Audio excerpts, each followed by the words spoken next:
I'm speaking with Emily Green, who is President and Chief Executive Officer with Yankee Group.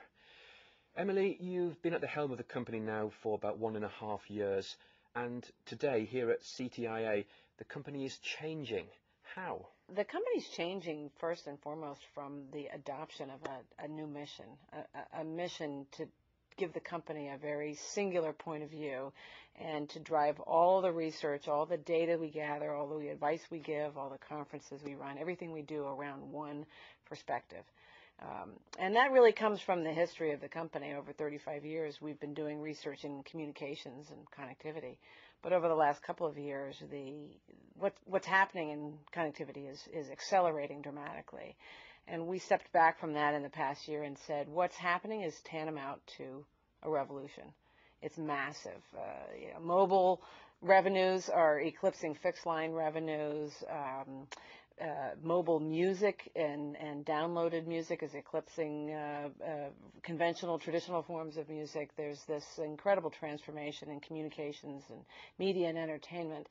And we find ourselves at Yankee Group in the middle of all of that. And we thought that there's an opportunity to craft a mission for ourselves that would put all the wood behind one arrow, put all of the research resources of Yankee Group, which are considerable, into this one space. So how would you describe Yankee Group today? The experts in navigating the global connectivity revolution. You're placing a lot of emphasis on being connected. Why do you feel so strongly about this?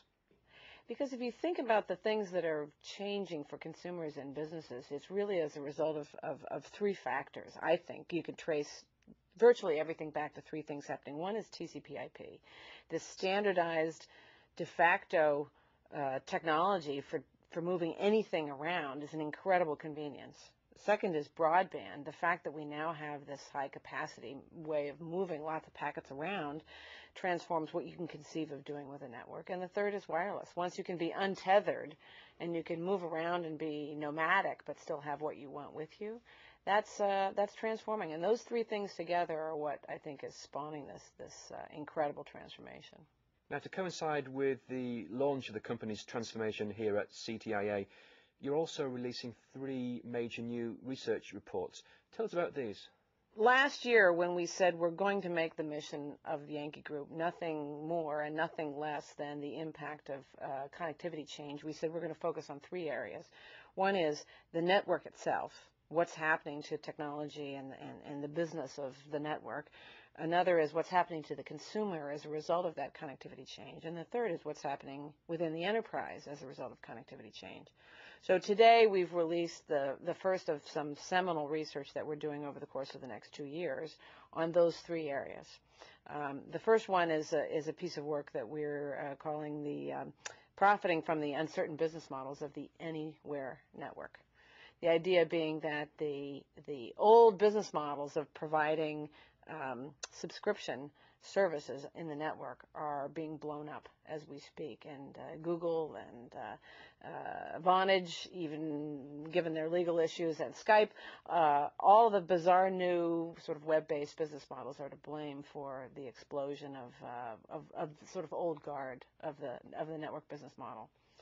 So that's the first piece of work we've done, and it is going to be followed by a lot of work over the next couple of years by our network research team in understanding what the new business models are. And the second report? The second piece of research that we're releasing today is called Consumers Define the Anywhere Enterprise, and it's about the beginnings of what we see as the anywhere enterprise, an enterprise that can use its resources and reach its people and deliver services to them anywhere in the world. And we see it coming about because of the consumerization of technology in the enterprise.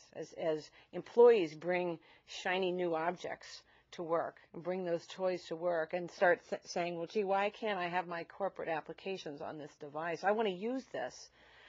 It's challenging the central control of an enterprise's IT organization and the security of those solutions, and creating a transformation in the experience of connectivity in the enterprise. So what's the third and final report about?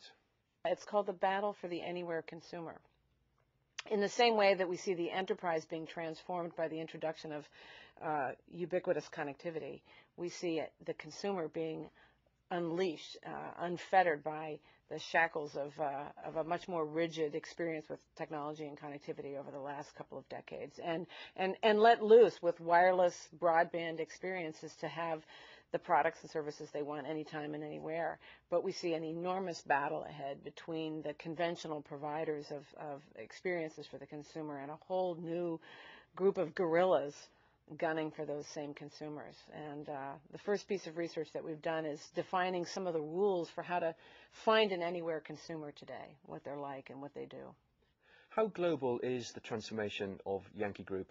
It is global. I don't know any better way to say it than to say it's global. One of the things about wirelessness and why we're here at CTIA to start our initiative is it is one of the principal reasons the world is being flattened, if you've read Friedman's book. Wirelessness is, in the developed world, is a convenience for us, but in the less developed world, it's bringing communications technology because of its economics where fixed line technology may never have come. So it is a global phenomenon. We do research around the globe, and we see enormous change ahead. Now, of course, it's not all happening at the same pace, and in the same way, there are regulatory issues, which we follow quite closely, that are harnessing or hampering some of those developments. But it is a global revolution. Emily Green, thank you very much indeed. Thank you.